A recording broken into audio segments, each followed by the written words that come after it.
ঝুলন্ত অবস্থায় গৃহবধূর মৃতদেহ উদ্ধার।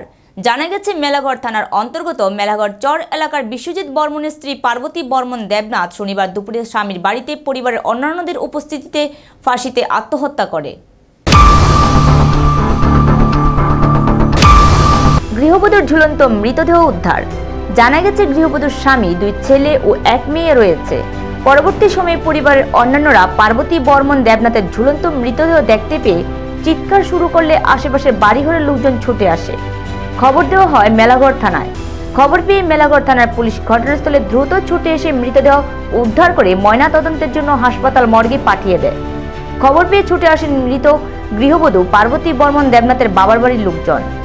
মৃত গৃহবধূর বাড়ির লোকজন অভিযোগ করেন তাকে মেরে ফাঁসিতে ঝুলিয়ে রাখা হয়েছে। জানা গেছে ওই মহিলার বাবার বাড়ি উদয়পুর জগন্নাথটিলা এলাকায়। পার্বতী বর্মন দেবনাথের ঝুলন্ত মৃতদেহ দেখতে পেয়ে কান্নায় ভেঙে পড়েন তার বাবার বাড়ির লোকজন সহ স্বামী ও সন্তানরা। তবে পুলিশের ধারণা সাংসারিক অশান্তির কারণে এই আত্মহত্যার পথ বেছে নিলেন গৃহবধূ পার্বতী বর্মন দেবনাথ। এই ব্যাপারে মেলাঘর থানার পুলিশ একটি অস্বাভাবিক মৃত্যুর মামলা হাতে নিয়ে তদন্ত শুরু করেছে।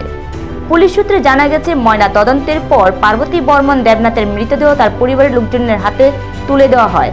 তবে মৃত গৃহবধূর বাবার বাড়ির লোকজন জেলা পুলিশ সুপারের নিকট উক্ত ঘটনার সুষ্ঠু তদন্ত করার দাবি জানিয়েছেন, পাশাপাশি অভিযুক্তদের কঠোর শাস্তি দাবি করেছেন। মেয়ের তো ভাই তো আমরা এখন 2টার সময় মেয়ের বাড়ির থেকে প্রথম কথা কই মানে বাপের শ্বশুর বাড়ি থেকে একটা ফোন আইছে না, পুলিশ থানার থেকে ফোন করছে যে আমরা যে তারার একজন আমরার বোন মারা গেছে এমন আয়াছে একটু দেখতাম। তখন আয়া দেখলাম, দেখে সেটা দেখলাম যে এটা মারার মানে আত্মহত্যার কোনো কাহিনী না, এটা পুরো মার্ডার। কারণ মানে একটা আত্মহত্যা করলে যে সিস্টেম থাকে বা একটা দেখা যায় না কোন, এটা পুরো ফুলফিল মার্ডার। আমি সিপাহীজলা এসপির কাছে আমি লিখিতভাবে এবং আমি রিকোয়েস্ট করবো যাতে এই বিষয়টা দেখে এবং সবাই যাতে এবারে অ্যারেস্ট করে। সুজা কথা সবাই কেউ যাতে এটা না।